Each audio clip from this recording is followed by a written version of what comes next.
Kitchen Nightmares, Equestrian Misadventures, A Chef in a Pastel-Colored World Part 3. After dinner, Twilight, Spike, Gordon, and his production team shared many a story with each other about the things that they had been through in recent times. Twilight could tell that Gordon was finding her world in all of the tales of magic and monsters a little too much to handle all at once, so she allowed him to take over the storytelling. Gordon went on to tell her quite a number of stories about his time on his first few shows and some of the more crazy locations that he had visited all over America. Twilight had kept her notebook out to write down any important details that she felt was significant enough to record. Before long, the clock had already struck 12, and Twilight decided that it would be a good idea for all of them to get some sleep, so they would be well rested for their trip to Canterlot to see Princess Celestia. After Twilight sent Spike to bed, she directed Gordon's crew to separate rooms that were set up with bunk beds. Gordon was given the royal guest room next to Twilight's and changed into his sleepwear that he had packed for the trip to Equestria. He fell asleep almost immediately after contemplating how he would successfully do his job in a world full of ponies, instead a world full of humans. The following morning, Gordon woke up at the crack of dawn and was expecting to be in his own bed, back on Earth, but was thoroughly surprised to find out that he was still in the same crazy world. Ugh. Either this is the longest fucking acid trip I've ever been on, or all of this is real, he concluded. With a groan, he rolled out of bed and started doing his morning exercises to wake up his muscles and his body. Afterwards, he quickly changed into his work clothes and began moving his way back towards the living room, where he assumed everyone would come to meet when they woke up. After a few minutes of walking down a really long hallway with virtually identical doorways on either side, he made it to the living room where he found Spike sweeping up where his crew were sitting the previous night. "Ah, Spike!" Gordon exclaimed cheerfully. "You seem to be up early." "Oh, hi, Chef," Spike greeted. "I was just doing some of my early morning chores. It's my turn to do this today."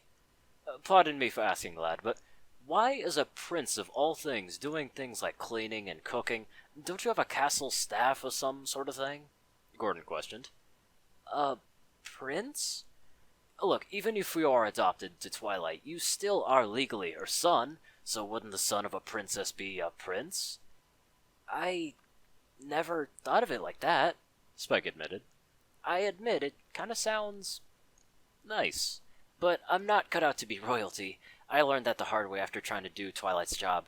Besides, Twilight never believed in castle staff, and I enjoy being her #1 assistant anyways. Spike would run herself ragged and starve herself if I wasn't around doing all the gritty stuff, you know. Well, it's nice to see how dutiful Twilight's son is, Gordon replied. Do you do all of her cooking here too? Oh, yeah, he replied. And I'm usually very good at it. Heck, with pony food, I'm the best at my age. Or at least I'd like to think I am. Human food just throws me off, I guess. Twilight's friend tried to show me how to make something called a ravioli, but I just keep messing it up. Oh, don't worry about it. It takes practice to learn a few new forms of cuisine, he encouraged. I just wish we had good equipment to use that didn't blow up in my face every week. I suppose rehauling Twilight's castle can go into the maybe section on my to-do list while I'm in this crazy country, Gordon thought. Oh, which reminds me, I need to wake up Twilight, Spike exclaimed. She did want to get you guys to the train station early. He then finished his sweeping and put the broom away in a nearby closet. He briefly told Gordon to stay in the living room while he woke up the others from their deep sleeps. Meanwhile, Gordon took the opportunity to browse one of the small bookshelves that Twilight had set up in the living room for a temporary piece of reading material while waiting for the others. He came across a number of different books, including one with a main character, strikingly similar to America's own titular Indiana Jones. He went looking through quite a few of the books until he found a small book called A Brief History of Equestria that he cracked open and found a good spot that he could lay back on the couch with, his legs crossed. For the 20 minutes that he had while he was reading, he learned a few basics about Equestria, like its structure, who ruled it, and the things the different races of ponies had to deal with when they first founded the nation. He also learned that Celestia and Luna were picked to be the rulers of Equestria as opposed to forcing themselves to be, but the book didn't really quite go into why they were picked or where specifically they came from. In a half an hour, his production crew came out of the living room fully dressed back into their own workwear, with Twilight in tow. "Oh, there you are, Gordon. I see you took to researching our history," Twilight said cheerfully. "I can get you a more recent version of that if you'd like. That edition is a little old." The 32nd edition by Lilac Quill has all of the updated history right from the princess herself. Maybe later, Twilight, but I did find your history rather unique and interesting. Not bad, but interesting. I might come back later here to look into it more. Well, I'm glad that you think so.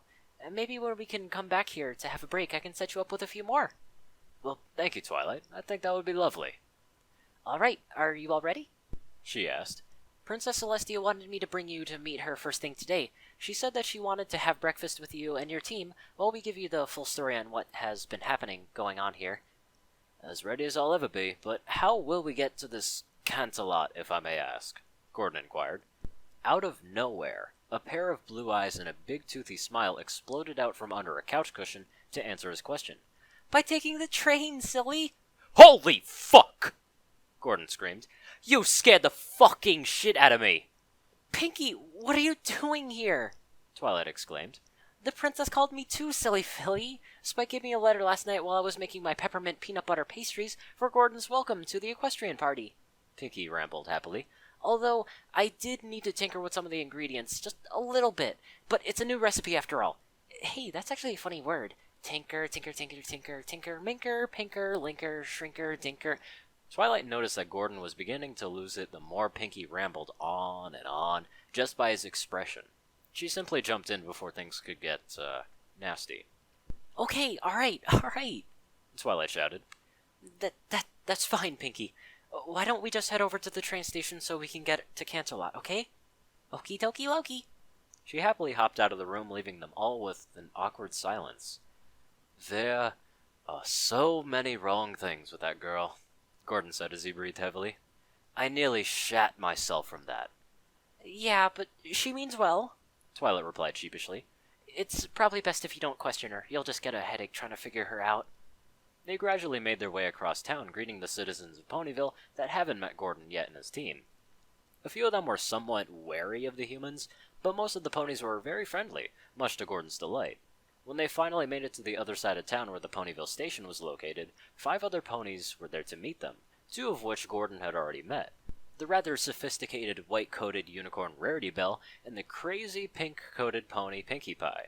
There was also a light blue pony with wings and a rainbow mane, a golden-coated pony with a Stetson, and a timid yellow-coated wing pony with a bright pink mane.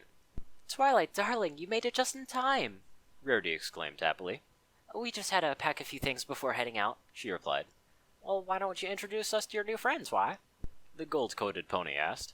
Rainbow, Fluttershy, and I had to stay here to deal with the poison crops here in Ponyville while you, Pinky, and Rarity went to Earth. Well, alright then, girls. I'd like you to meet the man who's going to help us figure out what exactly is going on. Twilight explained. Chef Gordon Ramsay of Earth, world-class chef, businessman, health inspector, animal rights activist, and therapist. Gordon, I'd like you to meet my other friends, Rainbow Dash, Applejack, and Fluttershy. Hey, what's up? Rainbow Dash greeted. I bet you haven't heard of me yet on Earth, but I think you will know me soon enough. I'm kind of like a big deal around here, like a really big deal. I'm the fastest thing anywhere. From what I hear, humans line up around those TV thingies just to see how awesome I am. Maybe I can show you my favorite carrot dog joint here. Get you some more cred. Oh, great. One of those kinds of people, Gordon thought.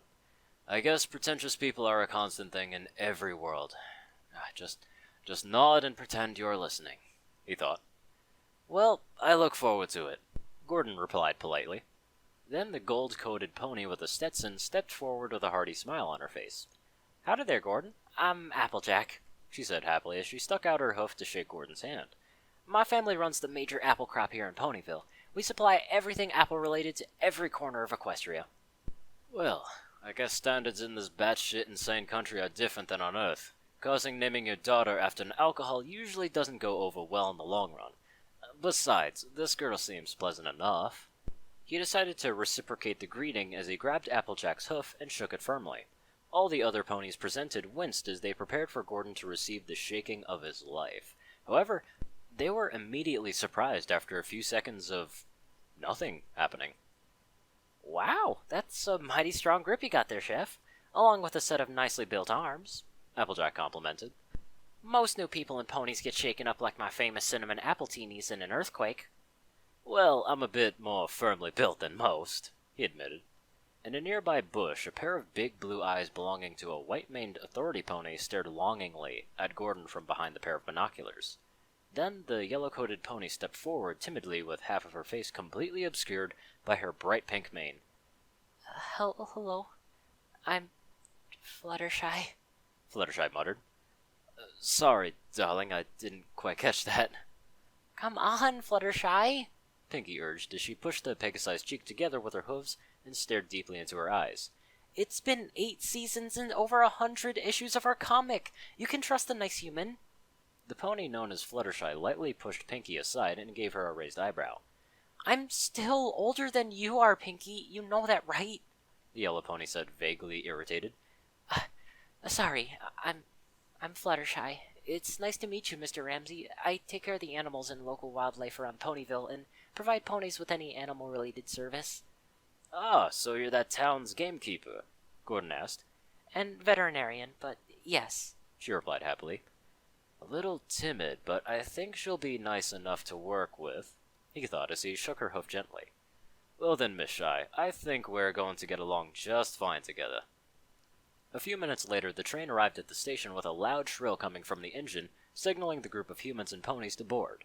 When the conductor saw Twilight and the rest of their group, he personally saw to give them an entire first-class car to fit the rather large group. When they got inside, they each found their seats, with Gordon being given a window seat right next to Twilight. After 15 minutes of other ponies boarding, the train finally got underway to begin its 2-hour journey all the way to Canterlot. And meanwhile, back in Canterlot, the castle was abuzz. Absolutely abuzz with activity. After hearing of Twilight's journey by train to the city, Princess Luna took it upon herself to start 5 hours before the sun came up to gather the best chefs from Equestria, Griffinstone, Zebrica, and the Woodland Kingdom to prepare a large banquet for the group of humans and ponies. Celestia had just woken up to attend her day court when she found the throne room ablaze with activity. A large table adorned with the finest cloths, flowers, and food was being set up all along the length of the room. On the throne of midnight, she found Luna directing the entire castle staff. Garcon, send word to Wolfgang Buck on the other side of town. His princess requires his presence, she barked. Yes, Your Majesty, one of the servants replied. Primprop, head over to our royal seamstress to repair our dress, Luna boomed. We must look our best when the great Guru Ramsey arrives. Right away, Your Eminence. Celestia walked up to the throne with an awkward smile on her face. Luna, what is going on, if I may ask? Celestia questioned. Dear sister, we are glad to see that you have awoken from your slumber, Luna exclaimed. We are preparing a grand break of the fast, banquet for dear Twilight and the great Ramsey. 'Tis our royal tradition to welcome an esteemed figure from another realm in such a manner, is it not? Couldn't we just have a simple, calm breakfast? Celestia asked. I should think not, Luna huffed. We have a reputation to uphold, dear sister. We must show the humans that we are worthy to be their friends. Celestia just rolled her eyes and slowly went over to her throne before sitting down with a big thump. Well, if you insist on going through with this, I'm gonna have a bit of tea before heading out to the train station, she said calmly. As if on cue, her personal butler brought out a small tray with a pot of tea and her favorite silver teacup. Oh, thank you, Penworth, Celestia accepted happily. You have always been very helpful. Of course, madam, the aging gray-coated stallion replied stoically. I live to serve. Celestia picked up the teacup from the tray in her golden glow and began to sip gingerly, as she watched the ponies rushing about from each of her orders. Penworth, you have my permission to speak freely, so please, what do you think of my sister's little endeavor here? Celestia asked nervously. All of the ponies here look beyond uncomfortable. For a moment the butler said nothing until he breathed out sharply and leaned his head discreetly towards her. It's becoming maddening, my lady, the colt replied wearily. I have come to adore your sister just as I adore you, my lady, but this whole thing has gotten a little out of hoof, and over something as trivial as a famous human chef from Earth. Luna has always clung to the old ways of honor and distinction, she agreed. Even after 2 years of being back, she still has to adjust. I think this is just her own way of coping. Well, I do hope that it doesn't get too far, Penworth replied. Then suddenly an explosion of food and smoke came out flying out of the hallway. Huzzah! That may already be too late, Celestia replied sheepishly.